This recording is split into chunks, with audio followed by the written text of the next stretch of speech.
नमस्कार साथियों, BCS media के एक और बीएसए इलेक्शन कैंडिडेट हमारे साथ आ चुके हैं। तो एक बार अपना इंट्रोडक्शन दे दीजिए। मैं Raju Kumar electronic first year से मैं इस बीएसए इलेक्शन में सेंट्रल कोचिंग पोस्ट के लिए कंटेस्ट कर रहा हूँ। तो बेसिकली मैं फ्रेशर्स हूँ। मैंने बीएसए फॉर्मल बीएसए मेंबर का इंटरव्यू देखे थे। काफ़ी उन्होंने फॉल्स वादे किए थे, जैसे कि उन्होंने कहा था कि हम हॉस्टल बनवाएंगे, स्टूडेंट स्पेशल मेट्रो कार्ड बनवाएंगे, कॉलेज में स्पेशल बस चलवाएंगे। तो ये इन्होंने कुछ फॉल्स वादे किए थे। हम ऐसे फॉल्स वादे करने के लिए नहीं आए हैं। हम यहाँ बेसिकली यहाँ पर आप जो बेसिकली मुद्दे हैं, बेसिक मुद्दे, पानी, वॉशरूम, स्पोर्ट्स हो गया, ऐसे कई सारे बेसिक मुद्दे हैं, हम उनको सॉल्व करने के लिए आए हैं। हम आपकी छोटे छोटे मुद्दों को दूसरी लेवल पर रिप्रेजेंट करेंगे। तो जैसे कि आपने बोला कि आप फ्रेशर्स हैं, तो आप पहले ये जानते हैं कि सीसी का काम क्या होता है? क्योंकि एक सीसी का काम जब तक आप उनको नहीं समझाएंगे वो आपको वोट कैसे करेंगे। जी अवश्य, मैं सीसी का काम बताता हूँ। बेसिकली सीसी का काम यह होता है कि स्टूडेंट के जो बेसिक मुद्दे हैं वो यूनिवर्सिटी लेवल पर प्रेजेंट करना, और अपने कॉलेज को यूनिवर्सिटी लेवल पर प्रेजेंट करते हैं वो।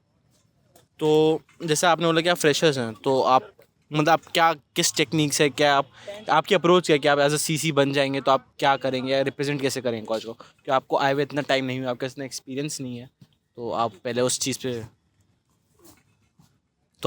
पे बताइए कि आप कैसे काम करेंगे।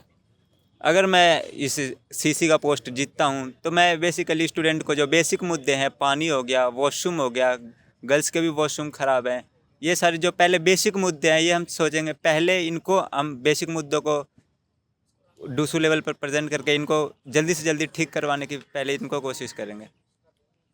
तो जैसे कि आपने बोला कि वो पानी का इशू है या वॉशरूम का इशू, तो पहले आप ये बताइए कि आप उन इश्यूज़ को कैसे केटर कैसे करेंगे? कि पहले आप क्या आइडेंटिफाई क्या करेंगे कि इश्यूज़ क्या है, फिर आप उसको इम्प्लीमेंट कैसे करेंगे? भाई ठीक है, जैसे गंदा पानी तो हम फिल्टर्स ला दिए, उस टाइप का क्या क्या काम करेंगे?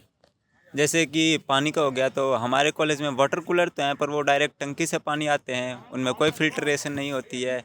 टंकी की कब सफाई हुई है, टीडीएस कब चेक हुआ है, ये सब किसी को नहीं पता। तो हम अगर जीतते हैं तो सबसे पहले तो हम आरओ सिस्टम के लिए मेमोरेंडम सबमिट करेंगे, और वॉशरूम के हाइजीन के लिए हम हैंड वॉश रखवाएंगे, शीशे लगवाएंगे। गर्ल्स के भी वॉशरूम में सैनिटरी पैड्स मशीन्स होते हैं, वो है पर चलते नहीं हैं, हम उनको लिए मेमोरेंडम सबमिट करेंगे। तो ये हमारे बेसिक मुद्दे हैं, हम पहले इन पर काम करेंगे।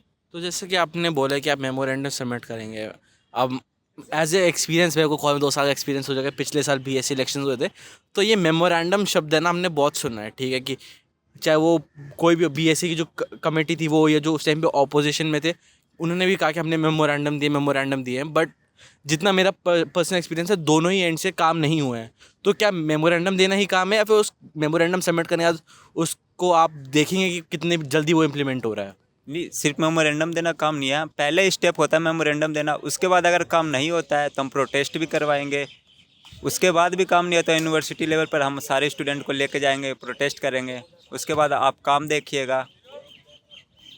बट जो बच्चा आप कहें कि आप प्रोटेस्ट करेंगे एंड ऑल, बट यहाँ पे जो साइंस कॉलेज है बेसिकली, तो यहाँ पे जनरली बच्चे स्टडीज़ में ज़्यादा इन्वॉल्व होते हैं, इन सब चीज़ों में नहीं होते हैं। एंड बहुत सारे बच्चे जो अपने आप को पॉलिटिक्स या क्या कहते हैं प्रोटेस्ट वगैरह से दूर रखना चाहते हैं।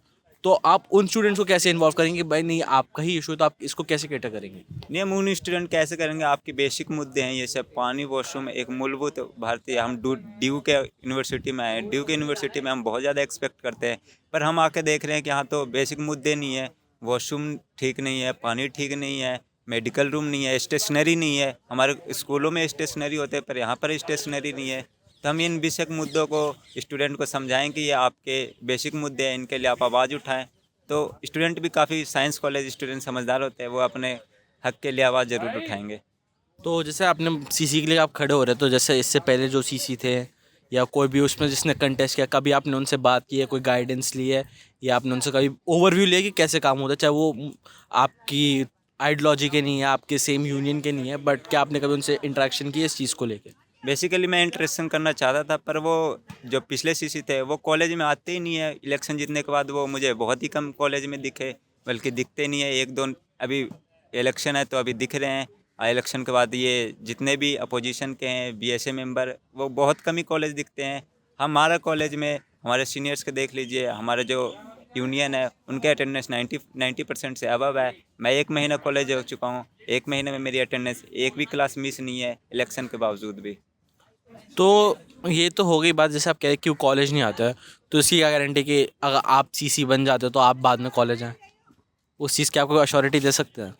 जी ज़रूर, मैं जैसे कि बोला कि मैं कॉलेज के मैं इस बात की पूरी गारंटी लेता हूँ कि अगर मैं जीतता हूँ, मेरी अटेंडेंस 90% से ऊपर होगी। अगर एक सेमेस्टर में भी 90% से कम अटेंडेंस होती है तो मैं अपने पोस्ट से उसी समय रिज़ाइन दूंगा। ये गारंटी मेरा है कि मेरी अटेंडेंस 90% से अबव होगी। तो आप ये कह के आप कॉलेज आके क्लासेस ले रहे हो, तो आप बाकी काम कैसे करेंगे सीसी के? बेसिकली जब हम कॉलेज आएंगे तभी हम कॉलेज के मुद्दे के बारे में पता होगा, उसके बाद ही हम डूसू लेवल पर उसको रिप्रेजेंट करेंगे। हम अपने मेंबर से मिलेंगे, हम अपने स्टूडेंट से मिलेंगे, उनसे बातचीत करेंगे कि आपको क्या प्रॉब्लम। बेसिकली आप क्लासेस में जाओगे जभी तो स्टूडेंट से इंटरेक्ट करने का मौका मिलेगा कि आपको क्या प्रॉब्लम हो रही है। तो जो कॉलेज आता है उनको बेसिक मुद्दे पता होते हैं, उनको पता होता है कि कॉलेज में क्या कमियाँ हैं, तो हम इन कमियों को दूर करेंगे जल्दी से जल्द। तो जैसे आप कह रहे हैं कि आप कॉलेज आके क्लासेस लेंगे, बट कुछ मुद्दे जो क्लासरूम के बाहर के हैं, समझे कि ग्राउंड में परमिशंस वगैरह का है, कोई इशू है, तो आप उसको कैसे कैटर करेंगे? आप सिर्फ कॉलेज में आके क्लास ले रहे हो, फिर आप क्लास लेके घर चले जाते हैं तो? नहीं, ऐसा नहीं है कि सिर्फ कॉलेज में, मैं भी एक्स्ट्रा एक्टिविटी, मैं भी क्रिकेट में इन्वॉल्व हूँ, मेरे दोस्त हैं वॉलीबॉल में इन्वॉल्व, मैं चेस चेस को जो उसका मेंबर भी हूँ। तो मैं ये इन सब मुद्दे को रखूँगा। मैं जैसे कि मैं क्रिकेट खेलता हूँ तो ग्राउंड से रिलेटेड, स्पोर्ट्स से रिलेटेड उनके भी मुद्दे रखता हूँ। तो बेसिकली मैं स्टडी से रिलेटेड और स्पोर्ट्स से रिलेटेड सभी के मुद्दे डूसू लेवल पर प्रेजेंट करूँगा। बट जैसे आपने दो चीज़ें, जैसे मैंने आपको पॉइंट आउट किया ग्राउंड वगैरह, तो आपने उन चीज़ों को बोला है, बट इश्यूज़ तो और भी है ना। अब कैंटीन का भी इशू है, तो अगर आप, मेरा मतलब ये है कि आप दो चीज़ों में, तीन चीज़ों में कन्फाइंड हो जाएंगे तो बाकी इशू भी तो पीछे रह जाएंगे। बेसिकली कैंटीन तो हाँ डेली जाते हैं, कैंटीन के प्रॉब्लम है हमारे, जैसे कि हमारे और भी मेंबर्स हैं हमारे टीम के, तो हम सब मिल के काम करेंगे। एक बंदे से ये पूरी कॉलेज की प्रॉब्लम सॉल्व नहीं कर सकते, हम पूरी टीम मिल के काम करेंगे जब इस पर काम होगा। तो जैसा कि अभी एबीवीपी से जो एसोसिएटेड कैंडिडेट्स हैं, वो प्रेसिडेंशियल पोस्ट के लिए हैं, तो मतलब मोस्ट लाइकली सिनेरियो यही है कि उनमें से कोई, आप क्या कहते हैं, बीएसए प्रेसिडेंट बनेगा, तो एज ए सीसी आप उनका कैसे कोऑर्डिनेट करेंगे? या कुछ उसके बीच में एनिमोसिटी या कोई ऐसे आता है difference of opinions, hierarchical difference, उस चीज़ों को आप कैसे कैटर करेंगे? जैसे कि प्रेसिडेंट हैं वो एबीवीपी के हैं, तो बेसिकली अगर वो स्टूडेंट से हमारे मुद्दे को ऊपर रखते हैं तो हम उनसे बात करेंगे, और कुछ बात वो हमारी मानेंगे, कुछ बात हम उनकी मानेंगे। हमें ये इस बात पर तो हमें कॉम्प्रोमाइज़ करना पड़ेगा, कुछ बात हम उनकी माने, कुछ बात वो हमारी माने, तो ऐसे चलेगा हमारी। तो एक मेरा क्वेश्चन आपसे और भी है कि जैसे आप सीसी हैं जी के लिए खड़े हो रहे हैं, तो और भी कैंडिडेट्स आ रहे हैं, जी। कुछ आपकी आइडियोलॉजी किसी से मिलती है, किसी से नहीं मिलती है, तो आप कैसे स्टैंड आउट करेंगे कि जो वोटर्स हैं हमारे भास्कराचार्य कॉलेज के, वो आपको आके वोट करें, ना कि किसी दूसरे पर्सन को? जो जो बेसिकली जो दूसरे दो सीसी हैं वो बेसिकली वो एक्स पार्टी से रिलेट करते हैं। मैं पार्टी का नाम नहीं लेना चाहूँगा क्योंकि यहाँ पर कोई पार्टी काम नहीं करती, स्टूडेंट ही काम करते हैं। तो वो एक्स पार्टी से रिलेट करते हैं। अगर उन्हें काम करना होता तो वो 2 या 3 साल की जो पीरियड उन्हें जीता था, 6 के 6 सीट पिछली बार जीती थी, तो वो उस टाइम पर भी वो काम कर सकते, लेकिन उन्होंने नहीं किया। मैं उस टीम को भी ज्वाइन कर सकता था, पर मैंने देखा कि ये काम ही नहीं कर रही, जब भी मैंने इस टीम को ज्वाइन किया। तो आपने, जैसे आपका तो न्यू एक्सपीरियंस ही है, बट आपने कभी अपने सीनियर्स या किसी के साथ इंटरेक्ट किया कि उस टेन्योर में, जो पिछला एक बीएसए का टेन्योर था, तो उसमें क्या कॉलेज में अच्छी चीज़ें हुई हैं, क्या पॉजिटिव चेंजेस आए हैं, वो आपने कुछ जानने की कोशिश की हो, किसी से पता लगे हो तो?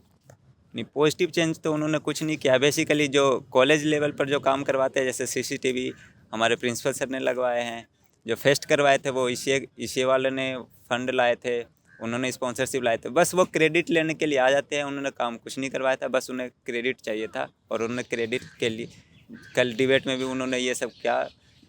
कल डिबेट में भी ये हुआ था कि एक्स मेंबर ने पूछा था कि 2 लाख का, वो 2 लाख का उन्होंने जवाब नहीं दिया। बस वो क्रेडिट लेने के लिए आते हैं, काम उन्होंने कुछ नहीं किया है, इसलिए हम इस बार उनके अपोजिशन में खड़े हुए हैं। तो मेजरली यही चीज़ें थी। तो इसी के साथ एक बार आप हमें, ऑडियंस को, व्यूअर्स को ये बता दीजिए कि आपका बैलेट नंबर क्या है, या अपने बारे में कुछ आप उनसे कुछ चीज़ें शेयर करना चाहते हो तो? मैं Raju Kumar electronic first year से सीसी पोस्ट के लिए कंटेस्ट कर रहा हूँ। मेरा बैलेट नंबर 3 है, तो एक बार आप प्लीज़ चेंज करके ज़रूर देखना, एक बार मौका देकर ज़रूर देखना। किसी पार्टी की मोनोपोली नहीं होनी चाहिए, तो प्लीज़ एक बार चेंज करना। Ballot number 3 Raju Kumar. तो इसी के साथ हमारा ये इंटरव्यू होता है समाप्त। बट मैं आपसे एक चीज़ ये कहना चाहूँगा कि जैसे दूसरे इंटरव्यूज़ में अगर पहले कोई इससे अपलोड हो गया हो तो आशु ने बोला था कि आप पार्टी को वोट मत दीजिए, आप कैंडिडेट को वोट दीजिए। इसी बात मैं ये कहूँगा कि जो भी हमारे वोटर्स हैं प्लीज़ आके वोट दीजिए, क्योंकि आपका जो वोट है वही चेंज लाएगा।